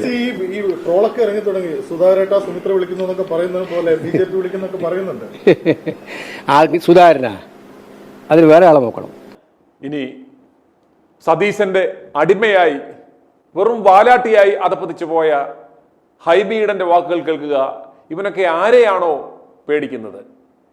പാർട്ടിക്ക് വിധേയനായി അദ്ദേഹം നിലപാട് സ്വീകരിക്കുമെന്ന് തന്നെയാണ് ഞങ്ങൾ വിചാരിക്കുന്നത്. പക്ഷെ നാട്ടിൽ പോയിട്ട് ഇത്തരം അതിവൈകാരികമായ ഒരു പോസ്റ്റ്, ആ പോസ്റ്റിനെ തുടർന്ന് പിന്നീട് അവിടെ അണികളെത്തുന്ന കാഴ്ച, അതെല്ലാം തന്നെ അല്ല, അതൊരു ഞാൻ പറഞ്ഞല്ലോ, അദ്ദേഹത്തിൻ്റെ ആഗ്രഹം ഹൈക്കമാൻഡിനോട് പ്രകടിപ്പിച്ചിട്ടുണ്ട്. മുതിർന്ന കേരളത്തിലെ കോൺഗ്രസിൻ്റെ നേതാക്കന്മാരോട് അറിയിച്ചിട്ടുണ്ട്. ആ മുതിർന്ന കോൺഗ്രസിൻ്റെ നേതാക്കന്മാർ അദ്ദേഹവുമായി സംസാരിച്ച് ഫേസ്ബുക്ക് പോസ്റ്റ് ഇടുക അല്ലെങ്കിൽ മറ്റൊരു ഫേസ്ബുക്ക് പോസ്റ്റ് ഇടാൻ അധികം നേരമൊന്നും വേണ്ടല്ലോ. അതുകൊണ്ട് അദ്ദേഹം വളരെ പക്വമതിയായ ഒരു രാഷ്ട്രീയ നേതാവാണ്. അദ്ദേഹം കോൺഗ്രസ് പാർട്ടിക്ക് പ്രയാസപ്പെടുത്തുന്ന ഒരു തീരുമാനവും അദ്ദേഹത്തിൻ്റെ ഭാഗത്തുനിന്ന് ഉണ്ടാവില്ല എന്നുള്ളത് തന്നെയാണ്. അത് ഹൈക്കമാൻഡ് അടക്കമുള്ള ആളുകൾ അവരോടുമായി സംസാരിക്കുന്നുണ്ടെന്നാണ് ഞാൻ മനസ്സിലാക്കുന്നത്. അല്ല, അതിപ്പോൾ ഞാനല്ലോ പറയണ്ട, ഞാൻ അതിന് പറയാൻ ബന്ധപ്പെട്ട ആളല്ല. കേരളത്തിൻ്റെ ഇന്നത്തെ അന്തരീക്ഷത്തിൽ ശ്രീ K. സുധാകരൻ ഞാൻ നേരത്തെ പറഞ്ഞതുപോലെ ഹൈക്കമാൻഡുമായി ബന്ധപ്പെട്ട് നിൽക്കുന്ന, ഏറെ അടുത്ത് നിൽക്കുന്ന ഒരാളാണ്. അദ്ദേഹം ശ്രീ രാഹുൽ ഗാന്ധിയുമായി വളരെ അടുത്ത ഹൃദയബന്ധം പുലർത്തുന്ന ആളാണ്. അദ്ദേഹത്തിൻ്റെ കാര്യത്തിൽ തീർച്ചയായിട്ടും ശ്രീ രാഹുൽ ഗാന്ധി അടക്കമുള്ള പ്രതിപക്ഷ നേതാവ് തീരുമാനമെടുക്കുന്ന ഒരു സാഹചര്യം ഉണ്ടാകുമെന്ന് ഞാൻ പ്രതീക്ഷിക്കുക. ഇന്ന് കേരളത്തിൻ്റെ സാമൂഹ്യ അന്തരീക്ഷത്തിൽ, ഇന്നത്തെ കേരളത്തിൻ്റെ രാഷ്ട്രീയ സാഹചര്യത്തിൽ കോൺഗ്രസ് പാർട്ടിക്ക് UDF-ന് 100-ലധികം സീറ്റുകളിൽ വിജയിക്കാനുള്ള രാഷ്ട്രീയ സാമൂഹ്യ സാഹചര്യം നിലനിൽക്കുകയാണ്. ഇത്തരം വാർത്തകൾ അല്ലെങ്കിൽ ഇത്തരം നിലപാടുകൾ തീർച്ചയായിട്ടും അത് കേരളത്തിലെ ഐക്യജനാധിപത്യ മുന്നണിയെ സ്നേഹിക്കുന്ന, കോൺഗ്രസിനെ സ്നേഹിക്കുന്ന അണികൾ അത് ആഗ്രഹിക്കുന്നുണ്ടെന്ന് ഞാൻ തോന്നുന്നില്ല. പുതിയ ഒരുപാട് ആളുകൾ മത്സരിക്കാൻ താല്പര്യപ്പെട്ട് അല്ലെങ്കിൽ അർഹതയുള്ള ആളുകളുണ്ട്. അതുകൊണ്ട് തന്നെ ഒരുപാട് പേരെ പാർട്ടി പരിഗണിക്കുന്നുമുണ്ട്. ഞാൻ പ്രതീക്ഷിക്കുന്നത് അല്ലെങ്കിൽ ആഗ്രഹിക്കുന്നത് ഒരുപാട് പുതിയ ആളുകൾ സ്ഥാനാർത്ഥികളായി ഈ തെരഞ്ഞെടുപ്പിൽ സ്ത്രീകളും ചെറുപ്പക്കാരും വരും എന്ന് തന്നെയാണ്. എം പിമാർ മത്സരിക്കുന്നതിനെ സംബന്ധിച്ച് നിരന്തരമായ ചോദ്യങ്ങൾ നിങ്ങൾ ഉന്നയിക്കാറുണ്ട്. ഞങ്ങളെ ഏൽപ്പിച്ചിട്ടുള്ള ഒരു ദൗത്യം ഇവിടെ ഒരു വലിയ ഉത്തരവാദിത്തം ഇന്ത്യൻ പാർലമെൻറ്റിൽ ജനാധിപത്യവും മതേതരത്വവും സംരക്ഷിക്കാൻ ഈ ഫാഷിസ്റ്റ് ഭരണകൂടത്തിനെതിരെ നിലപാട് സ്വീകരിക്കാൻ വേണ്ടിയിട്ടാണ്. ഞങ്ങൾ നിരന്തരം ആ പ്രവർത്തനങ്ങൾ പാർലമെൻറ്റിൻ്റെ അകത്തും പുറത്തും നടത്തി വരുന്ന ആളുകളാണ്. അതുകൊണ്ട് ഇന്നിൻ്റെ രാഷ്ട്രീയ സാഹചര്യത്തിൽ മെമ്പേഴ്സ് ഓഫ് പാർലമെൻറ്റ് എം പിമാർ മത്സരിക്കേണ്ട രാഷ്ട്രീയ സാഹചര്യം ഉണ്ട് എന്ന് എനിക്ക് തോന്നുന്നില്ല. ഒരുപാട് പുതിയ ആളുകൾ ഈ രംഗത്തേക്ക് കടന്നു വരട്ടെ എന്നാണ് എൻ്റെ വ്യക്തിപരമായ അഭിപ്രായം. ഇനി പ്രേക്ഷകർ കാണാൻ പോകുന്നത് പ്രൊഫസർ PJ കുര്യൻ്റെ വാക്കുകളാണ്. അദ്ദേഹം ഇന്ന് മാധ്യമങ്ങൾക്ക് വളരെ ശ്രദ്ധാപൂർവമായ രീതിയിലാണ് അദ്ദേഹം മറുപടി കൊടുത്തിരിക്കുന്നത്. സാധാരണ ഈ മുതിർന്ന നേതാവ് പലപ്പോഴും ചിലപ്പോൾ അദ്ദേഹത്തെ ഈ മാപ്രകൾ പ്രതിസന്ധിയിലാക്കാറുണ്ട്. ചില കുഴപ്പിക്കുന്ന ചോദ്യങ്ങൾ ചോദിക്കുമ്പോൾ അദ്ദേഹം അറിയാതെ ചിലപ്പോൾ ഉള്ളു തുറന്ന് ചില കാര്യങ്ങൾ പറയുമ്പോൾ അതൊക്കെ വിവാദമായി മാറിയിട്ടുണ്ട്. എന്നാൽ അദ്ദേഹം വളരെ ശ്രദ്ധാപൂർവം ഈ മാപ്രകളുടെ ആ ചോദ്യങ്ങൾക്ക് അദ്ദേഹം വളരെ ശ്രദ്ധാപൂർവമാണ് ഇന്ന് മറുപടി കൊടുത്തത്. PJ കുര്യന്റെ വാക്കുകളിലേക്ക്. ക്ലെയിം എന്ന് പറഞ്ഞു കഴിഞ്ഞാൽ കഴിഞ്ഞ ലോക്സഭാ തെരഞ്ഞെടുപ്പിൽ പാർട്ടി ആവശ്യപ്പെട്ടുകൊണ്ടാണ് തങ്ങൾ മത്സരം. തങ്ങൾക്ക് ദേശീയ രാഷ്ട്രീയത്തിലേക്ക് ഒരു താല്പര്യം ഉണ്ടായിരുന്നില്ല, പാർട്ടി ആവശ്യപ്പെട്ടു. പക്ഷേ അന്ന് പലർക്കും വാഗ്ദാനങ്ങൾ മടങ്ങി വരുമ്പോൾ കൊടുക്കാമെന്നുണ്ടായിരുന്നു, പക്ഷെ പാലിക്കപ്പെടുന്നില്ലെന്നാണ് പറയുന്നത്. അല്ലാതെ അത്തരം വാഗ്ദാനത്തെ കുറിച്ച് എനിക്കറിയത്തില്ല. പാർട്ടി എന്ത് തീരുമാനം എടുക്കുന്നോ അത് എം പിമാരും അനുസരിക്കണം എന്നാണ് എന്റെ അഭിപ്രായം. രാജി തുടങ്ങിയിട്ടുണ്ട്. DCP ജനറൽ സെക്രട്ടറി ഒക്കെ രാജി വെച്ചിട്ടുണ്ട്. ബാബു ദിവാകറിനൊക്കെ രാജി വെച്ചിട്ടുണ്ട്. പുറത്തു നിന്നുള്ള ആൾക്കാരെ കൊണ്ടുവരുന്നു, മണ്ഡലത്തിന് പുറത്തു നിന്നുള്ള ആൾക്കാരെ പരിഗണിക്കുന്നു എന്നുള്ളതാണ് ഒരു ഉയർത്തുന്ന വാദം. അല്ല, അങ്ങനെയുള്ള തീരുമാനമൊന്നും പത്തനംതിട്ട തീരുമാനമൊന്നും വന്നില്ലല്ലോ. പത്തനംതിട്ടയിൽ തീരുമാനമൊന്നും വന്നിട്ടില്ല. അതെല്ലാം പത്രങ്ങളിൽ വന്നതാണ്. പാർട്ടി അങ്ങനെ തീരുമാനിച്ച്. പത്തനംതിട്ടയിൽ സ്ഥാനാർത്ഥികളില്ലേ കോൺഗ്രസിന്? പുറത്ത് ജില്ലയിൽ നിന്ന് ആൾ വരുന്ന സാഹചര്യം ഉണ്ടോ അവിടെ? അല്ല, അതിനെക്കുറിച്ച് ഞാൻ ഇപ്പോ ഒന്നും കമന്റ് ചെയ്യുന്നില്ല. പാർട്ടി തീരുമാനം എടുക്കട്ടെ. അല്ല, പാർട്ടി എടുക്കുന്ന തീരുമാനം എല്ലാവരും അംഗീകരിക്കണമല്ലോ. അപ്പൊ ഞാനും അതിനകത്ത് വ്യത്യസ്തനല്ലല്ലോ. തിരുവല്ലയിലെ അല്ലെങ്കിൽ പത്തനംതിട്ടയിലെ പാർട്ടിക്കൊപ്പം ഇല്ല PJ കുര്യൻ എന്നാണോ അതിന്റെ അർത്ഥം? അതിനെങ്ങനെ അതിനർത്ഥം കൊടുക്കുന്നത്? അതെ, ഞാൻ പറഞ്ഞത് പാർട്ടി എടുക്കുന്ന തീരുമാനം ഞാൻ അംഗീകരിക്കും. എന്റെ അഭിപ്രായം ഞാൻ പാർട്ടിയിൽ പറയും. അതിപ്പോ നിങ്ങളോട് ഇവിടെ പറയത്തില്ല. എന്റെ അഭിപ്രായം എന്തായാലും അത് പാർട്ടിയിൽ പറയും, അല്ലെ നേതാക്കന്മാരോട് പറയും. അതിപ്പോ നിങ്ങളോട് പറയത്തില്ല. പാർട്ടി എന്താ തീരുമാനം എടുക്കുന്ന അറിയട്ടെ. ഏതായാലും പാർട്ടി തീരുമാനം എടുക്കുന്നതിന് മുമ്പ് കയറി ഒരു അഭിപ്രായം പറയേണ്ട ആവശ്യമില്ലല്ലോ. എടുത്തായിട്ട് ഇതുവരെ എടുത്തതായിട്ട് എനിക്കറിയില്ല. അതിന്റെ തീരുമാനം അവിടെ അറിഞ്ഞിട്ടില്ല. ജില്ല അങ്ങനെ ഒരു ഒറ്റപ്പേരിൽ എത്തിയതിനെ കുറിച്ച് നമുക്ക് അറിവില്ലെന്നുള്ളതാണോ? എനിക്കറിഞ്ഞൂടാ. മികച്ച സ്ഥാനാർത്ഥി അടൂർ പ്രകാശ് തന്നെയാണ് എപ്പോഴും അത് തീരുമാനിക്കട്ടെ. മികച്ച പാർട്ടിയിൽ, കോൺഗ്രസ് പാർട്ടിയിൽ മികച്ച സ്ഥാനാർത്ഥികൾ പലരും ഉണ്ട്. വേണ്ടിയല്ല, ഒരു സ്ഥാനാർത്ഥിക്ക് വേണ്ടിയുമല്ല, പാർട്ടി എടുക്കുന്നത് സ്ഥാനാർത്ഥി. മത്സരിക്കേണ്ട ഒരു സാഹചര്യം കേരളത്തിൽ നിലവിലുണ്ട് എന്ന് തോന്നുന്നു. അല്ല, എം പിമാർ അത് പാർട്ടി തീരുമാനിക്കട്ടെ. എം പിമാർ മത്സരിക്കുകയോ വേണ്ട എന്നുള്ള പാർട്ടി തീരുമാനിക്കട്ടെ എന്ന് ഞാൻ പറയുന്നുള്ളൂ. അതിനെക്കുറിച്ച് ഇപ്പോൾ ഞാൻ അഭിപ്രായം പറയുന്നില്ല. അല്ലെ, പാർട്ടിയുടെ തീരുമാനം വരട്ടെ. അന്നേരം താങ്കളുടെ അഭിപ്രായം KC വേണുഗോപാലിനെയും മുതിർന്ന നേതാക്കളൊക്കെ അറിയിച്ചിട്ടുണ്ടോ? എന്റെ അഭിപ്രായം അറിയിച്ചിട്ടുണ്ട്. എന്റെ അഭിപ്രായം ഞാൻ പറഞ്ഞിട്ടുണ്ട്. പ്രിയമുള്ള പ്രേക്ഷകരെ, ഇത്രയും നേരം നിങ്ങൾ കണ്ടത് രണ്ട് ചേരിയായി നിന്ന് ഇവർ നടത്തിയ അഭിപ്രായ പ്രകടനങ്ങളാണ്. ഒരു സൈഡിൽ കെ സുധാകരനെ സ്നേഹിക്കുന്ന ആ കണ്ണൂരിലെ നേതാക്കളും ജനങ്ങളും, മറുചേരിയിൽ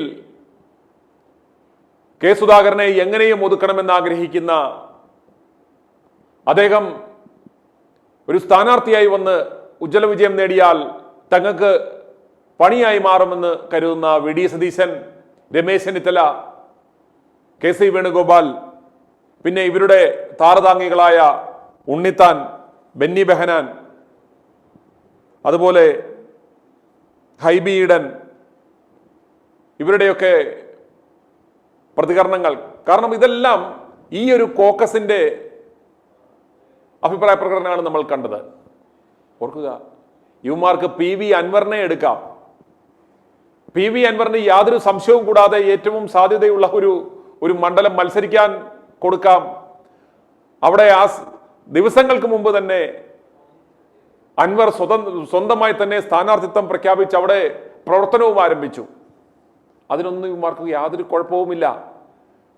ഈ VD സതീശനൊക്കെ പോയി തൂങ്ങിച്ചത്തേനെയും എന്തൊക്കെയാണ് നിയമസഭയിലടക്കം ഈ VD സതീശനെതിരെ പറഞ്ഞത്. അങ്ങനെയുള്ള ഇവനെ ഈ നിലമ്പൂർ മുരിയെ ഷാളിട്ട് കെട്ടിപ്പിടിച്ച് ഉമ്മ വെച്ച് ഈ നിലപാടിന്റെ അളിഞ്ഞ അപ്പോസ്തോലൻ സ്വീകരിക്കുന്നതിന് പ്രശ്നമില്ല. ആ സ്ഥാനാർത്ഥിത്വം പ്രഖ്യാപിച്ച അൻവറിനെ മത്സരിപ്പിക്കുന്നതിന് കുഴപ്പമില്ല. അതുപോലെ PK ശശി എന്ന് പറയുന്ന ഭൂലോക പെണ്ണുപിടിയൻ എന്ന് സർട്ടിഫൈ ചെയ്യപ്പെട്ട ഇതുപോലൊരു അലവലാതിയെ പാർട്ടിയിലേക്ക് എടുത്തുകൊണ്ടുവരുന്നതിന് യാതൊരു കുഴപ്പവുമില്ല. മത്സരിപ്പിക്കുവാൻ സീറ്റ് കൊടുക്കുന്നതിനും ഇവർക്ക് കുഴപ്പമില്ല. എന്നാൽ K സുധാകരൻ എന്റെ തട്ടകത്തിൽ ഞാൻ മത്സരിക്കുമോ എന്നൊരു ചോദിച്ചപ്പോൾ തമാശ രൂപേണ മത്സരിക്കുമെന്ന് പറഞ്ഞത് ഇവിടെ വലിയ കുറ്റമായി, കുഴപ്പമായി എന്തൊരു ചർച്ചകൾ, വിവാദങ്ങൾ ഇവിടെ പൊടിപിടിക്കുന്നു. അതുപോലെ പ്രേംകുമാർ ഇടതുപക്ഷത്തിന്റെ കൂടെ എല്ലാം പോയി മേടിക്കാവുന്ന സകല സ്ഥാനമാനങ്ങളും മേടിച്ച്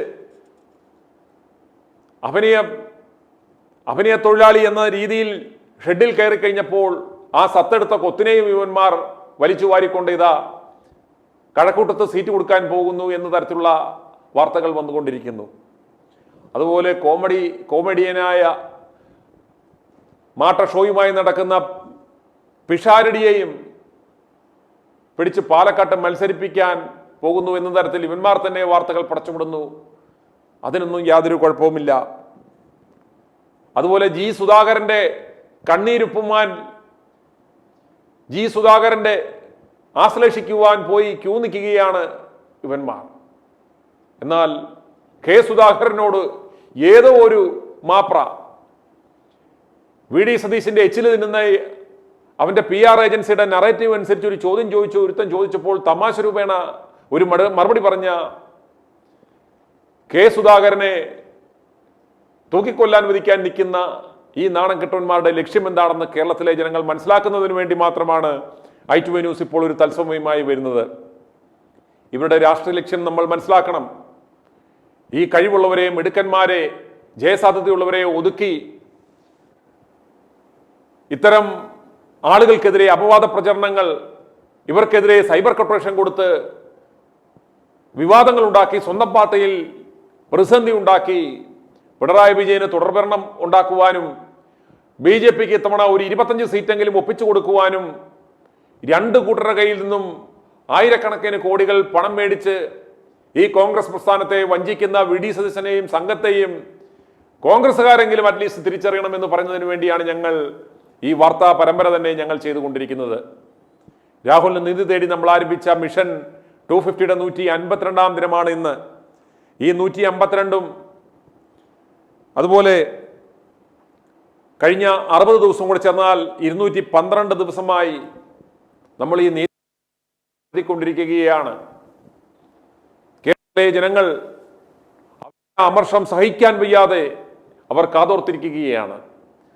ഈ VD സതീശന്റെയും ഈ KC വേണുഗോപാലിന്റെയും ഈ രമേശ് ചെന്നിത്തലയുടെയും ഇത്തരത്തിലുള്ള ക്ഷുദ്ര പ്രവർത്തനങ്ങൾ കൊണ്ടാണ് ഈ ആന്റി ഇൻകംബൻസി ഫാക്ടർ, ഈ പിണറായി വിജയനോടുള്ള ആ കടുത്ത അമർഷം അലിഞ്ഞില്ലാതായി ആ ശ്രദ്ധ മുഴുവൻ ഇത്തരം ചെറിയ വിഷയങ്ങളിലേക്ക് ഒതുങ്ങിപ്പോകുന്നത് എന്ന് ഈ പൊട്ടന്മാർ മനസ്സിലാക്കുന്നില്ല. ഖജനാവിൽ നിന്നും പണമെടുത്ത് മാസങ്ങൾക്ക് മുമ്പ് തന്നെ ഇടതു സർക്കാർ വലിയ ഇലക്ഷൻ ക്യാമ്പയിനുകൾ ആരംഭിച്ചു. നോക്കുക, PRDA ഉപയോഗിച്ചുകൊണ്ട് ഇവിടെയുള്ള സകല മാധ്യമങ്ങൾക്കും കോടികൾ വാരിക്കോരി കൊടുക്കുന്നു. സകലമാന ഹോർഡിങ്ങുകളും KSRTC ബസ്സുകളിലുമടക്കം പരസ്യം ചെയ്തുകൊണ്ടിരിക്കുന്നു. വളരെ ഓർക്കസ്ട്രേറ്റഡ് ആയിട്ടുള്ള ക്യാമ്പയിൻ നടത്തിക്കൊണ്ടിരിക്കുമ്പോൾ അതിനെതിരെ ഒന്നും കൗണ്ടർ ചെയ്യുവാൻ ഈ VD സതീശനോ സംഘത്തിനോ നാവ് പൊങ്ങില്ല, അവർക്കൊരു സ്ട്രാറ്റജി ഇല്ല. ഇയാൾ നടത്തിയ തേൻകണി യാത്ര അവസാനം ഒരു സെൽഫ് ഡിബീറ്റിംഗ് ഇവന്റായി മാറി. ആ പരിപാടിയിൽ വെച്ച് തന്നെ ഈ പാർട്ടിയുടെ ഏറ്റവും സമുന്നതനായ നേതാവ് രാഹുൽ ഗാന്ധി തന്നെ ഈ വൺമൻ ഷോ കളിക്കുന്ന ഈ കേക്കച്ചനെ പരസ്യമായി അപമാനിച്ച് നാണം കെടുത്തി മാനഭംഗപ്പെടുത്തി വിട്ടു. ഇവിടെ ഗ്രൂപ്പ് ഡാൻസിനെ പ്രസക്തിയുള്ളൂ, സോളോ ഡാൻസിന് പ്രസക്തിയില്ല, അടങ്ങുക ഒതുങ്ങുക എന്ന് പറഞ്ഞ് പരസ്യ ശാസന ചെയ്തു വിട്ടു. 5 പ്രഖ്യാപനങ്ങൾ എന്ന് പറഞ്ഞ് സ്വയം പരിഹാസ്യരായി.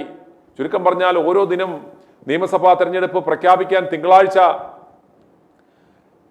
കേരളം ഉൾപ്പെടെയുള്ള 5 സംസ്ഥാനങ്ങളിൽ നിയമസഭാ തെരഞ്ഞെടുപ്പ് നടക്കേണ്ടിയിരിക്കുന്നു. കേരളത്തിലെ ആ തെരഞ്ഞെടുപ്പ് ഡേറ്റ് എന്നാണെന്ന് ഒരു 99% തിങ്കളാഴ്ച തന്നെ നമുക്ക് അറിയുവാൻ സാധിക്കും. ഇതുപോലെ ഈ തെരഞ്ഞെടുപ്പ് പടിവാതിക്കൽ നിൽക്കുന്ന സമയത്താണ് സ്വന്തം പാട്ടിൽ തന്നെ ഈ ചക്കുളത്തിപ്പോരുമായി ഈ വി ഡി സതീശനും സംഘവും പോകുന്നത് എന്ന് മനസ്സിലാക്കണം.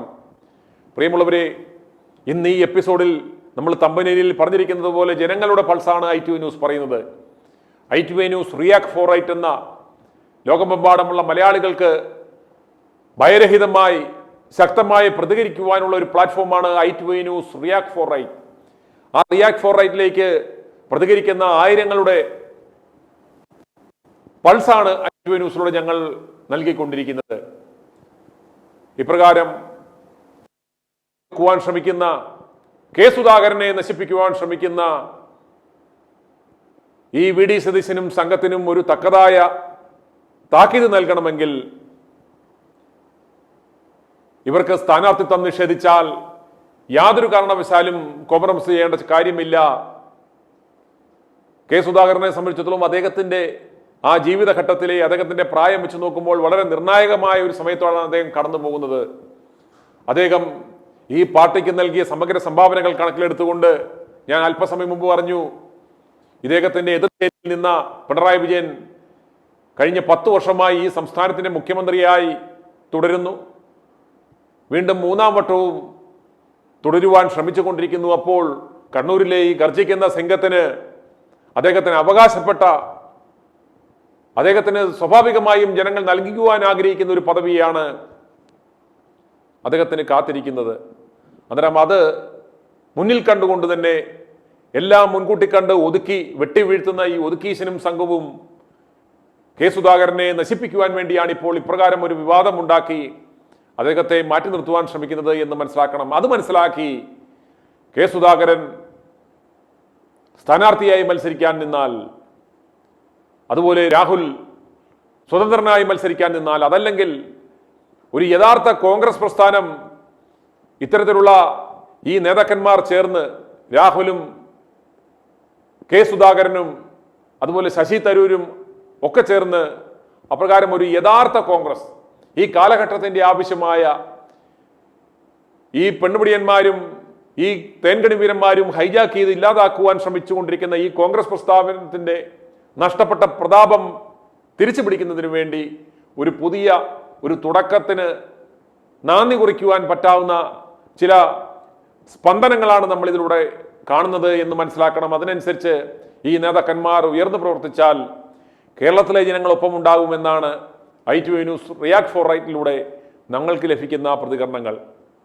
അതുകൊണ്ട് എന്നെ ശ്രമിക്കുന്ന ലോകമെമ്പാടുമുള്ള ലക്ഷക്കണക്കിന് ITV ന്യൂസ് പ്രേക്ഷകരോട് പറയുവാനുള്ളത്, നിങ്ങൾക്ക് ഈ വിഷയത്തിൽ ശക്തമായി പ്രതികരിക്കുവാനുള്ള ചോദ്യം ഇതാണ്: കെ സുധാകരനും രാഹുൽ മാങ്കൂട്ടത്തിലും സ്വതന്ത്രരായി മത്സരിച്ചാൽ നിങ്ങൾ ഇവരെ സപ്പോർട്ട് ചെയ്യുമോ? അവരെന്തുകൊണ്ട് മത്സരിക്കണം? ഇത്രയും ശോഭകേട് ചെയ്യുന്ന രാഹുലിനെ സംബന്ധിച്ചിടത്തോളം നമുക്കറിയാം, ഈ പ്രസ്ഥാനത്തിന് വേണ്ടി തന്റെ യൗവനം മാറ്റിവെച്ച് അനേക തവണ ജയിൽവാസം അനുഭവിച്ച് പോലീസിന്റെ പീഡനങ്ങൾ അനുഭവിച്ച് ഒരു തലതൊട്ടപ്പനുമില്ലാതെ പടിപടിയായി ഉയർന്നു വന്ന ആ യുവ നേതാവിനെ അദ്ദേഹത്തിന്റെ രാഷ്ട്രീയ ജീവിതം തകർക്കുക എന്ന ലക്ഷ്യത്തോടുകൂടി ഈ തേൻകണി സതീശൻ അദ്ദേഹത്തെ ഇല്ലായ്മ ചെയ്യുവാൻ ശ്രമിച്ച സതീശന്റെ കൊട്ടേഷനാണ് നമ്മൾ കണ്ടത്. അതുപോലെ കെ സുധാകരനെ പതിറ്റാണ്ടുകൾ കണ്ണൂരിൽ കോൺഗ്രസ് പ്രസ്ഥാനത്തിന് വേരോട്ടമുണ്ടാക്കിയ മാർക്സിസ്റ്റ് ഭരണത്തിന്റെ മാർക്സിസ്റ്റ് കുണ്ടകളുടെ തേർവാഴ്ചയ്ക്ക് മുമ്പിൽ അടിപതറാതെ തകർന്നു പോകാതെ കണ്ണൂരിലെ കോൺഗ്രസിന്റെ ആ ത്രിവർണ്ണ പതാകയെ ഉയർത്തിക്കെട്ടിയ കണ്ണൂരിലെ കോൺഗ്രസ് പ്രവർത്തകരുടെ അഭിമാനമായ നട്ടല്ലായ കെ സുധാകരനെ ഇപ്പോൾ ഈ തെരഞ്ഞെടുപ്പ് പടിവാതിക്കൽ എത്തി നിൽക്കുമ്പോൾ സതീശന്റെ PR ഏജൻസികൾ ചോദിച്ച ചോദ്യത്തിന് അദ്ദേഹം തമാശ രൂപേണ നൽകിയ ഒരു മറുപടിയുടെ പേരിൽ അദ്ദേഹത്തിന് സ്ഥാനാർത്ഥിത്വം നിഷേധിക്കുകയും തൊടുന്യായങ്ങൾ പറയുകയും ചെയ്ത് ഇല്ലാതാക്കാൻ ശ്രമിച്ചാൽ തകരാൻ പോകുന്നത് VD സതീശന്റെ സ്വപ്നങ്ങളായിരിക്കും. VD സതീശന്റെയും ഉപജാപക സംഘത്തിന്റെയും പ്ലാനുകളും പദ്ധതികളുമായിരിക്കും എന്ന് കേരളത്തിലെ ജനങ്ങൾ ഉറച്ചു പറയുവാൻ ആഗ്രഹിക്കുന്നുണ്ടെങ്കിൽ നിങ്ങൾക്ക് താഴെ കാണുന്ന നമ്പറിൽ 9746114444 എന്ന താഴെ സ്ക്രോൾ ചെയ്യുന്ന നമ്പർ ഒരിക്കൽ കൂടി പറയാം, 9746114444 എന്ന് താഴെ കാണുന്ന നമ്പറിൽ എന്നെ വിളിക്കാവുന്നതാണ്. നിങ്ങളുടെ ആ പ്രതികരണങ്ങൾ ലോകം കേൾക്കും. ഈ സമയം ഈ കേരളത്തിലുള്ള സകല മാധ്യമങ്ങളെയും മാപ്രകളെയും ഇവന്റെ കള്ളപ്പണം കൊടുത്ത് വിലക്കെടുത്തിരിക്കുകയാണെന്ന് യാഥാർത്ഥ്യം മനസ്സിലാക്കണം. ഇന്ന് ഈ മാപ്രകൾ ചോദിക്കുന്ന ഓരോ ചോദ്യവും ഓരോ നേതാവിൻ്റെയും PR ഏജൻസികളുടെ താല്പര്യമനുസരിച്ച്, അവരുടെ നെറേറ്റീവ് അനുസരിച്ച്, അവരുടെ ആ ബിൽഡപ്പിനനുസരിച്ച് വേണ്ടുന്ന, അവരുടെ വിവാദങ്ങൾ ഉണ്ടാക്കുവാൻ വേണ്ടുന്ന ചോദ്യങ്ങൾ മാത്രമാണ് ഈ മാപ്രകൾ ചോദിക്കുന്നത് എന്ന് ഈ മാധ്യമങ്ങൾ കാണുന്ന കേരളത്തിലെ പൊതുജനം മനസ്സിലാക്കണം.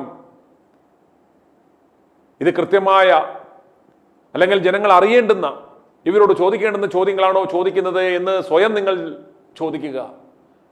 ഇത് മനസ്സിലാക്കിയ ജനങ്ങൾക്ക് നിങ്ങളുടെ അഭിപ്രായങ്ങൾ പച്ചയായി പറയുവാനുള്ള പ്ലാറ്റ്ഫോമാണ് ITV news. ITV news react for റൈറ്റിലേക്ക് നിങ്ങൾക്ക് വിളിച്ച് നിങ്ങളുടെ പ്രതികരണങ്ങൾ അറിയിക്കാവുന്നതാണ്.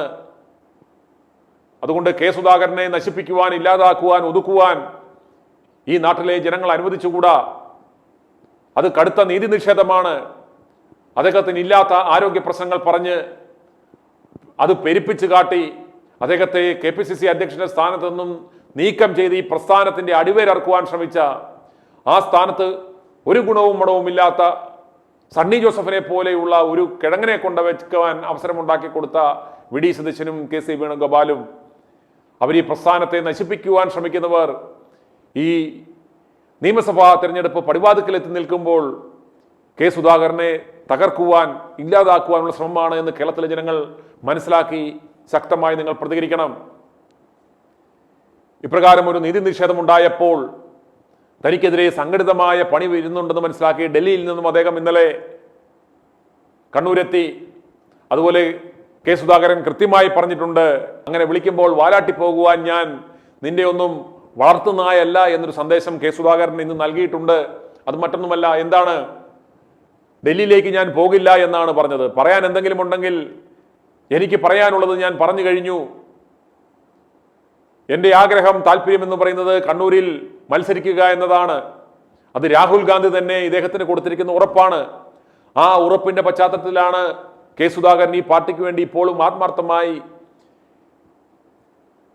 പ്രവർത്തിച്ചു കൊണ്ടിരിക്കുന്നത്.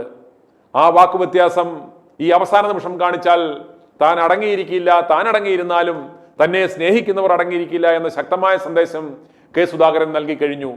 അതുകൊണ്ട് തന്നെ കെ സുധാകരൻ ഇവന്മാരുടെ വാലാട്ടിപ്പൊട്ടിയെ പോലെ വിളിക്കുമ്പോൾ, വരൂ സുധാകര എന്ന് പറയുമ്പോൾ ഡൽഹിയിലേക്ക് ഓടത്തില്ല.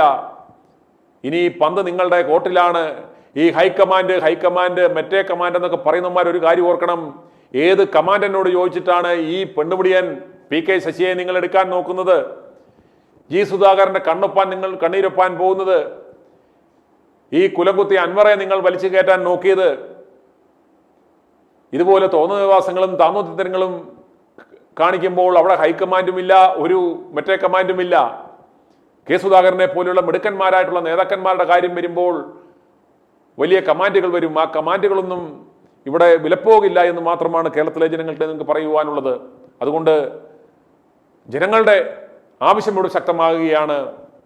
കെ സുധാകരനും രാഹുൽ മാങ്കൂട്ടത്തിലിനും സ്വതന്ത്ര സ്ഥാനാർത്ഥിയായി മത്സരിക്കണമെന്നാണ് ജനങ്ങളുടെ ആഗ്രഹം. ഇതിനെ സപ്പോർട്ട് ചെയ്യുന്ന, അനുകൂലിക്കുന്ന, അതല്ലെങ്കിൽ ഈ വിഷയത്തിൽ അഭിപ്രായം പറയുവാൻ ആഗ്രഹിക്കുന്നവർക്ക് ഞങ്ങളെ താഴെ കാണുന്ന നമ്പറിൽ വിളിക്കാവുന്നതാണ്. i2i News, an eye for truth. i2i News subscribe ചെയ്തിട്ടില്ലാത്തവർ ഇപ്പോൾ തന്നെ സബ്സ്ക്രൈബ് ചെയ്യുക. നോട്ടിഫിക്കേഷൻ ലഭിക്കുവാൻ ബെൽ ബട്ടണും അമർത്തുക.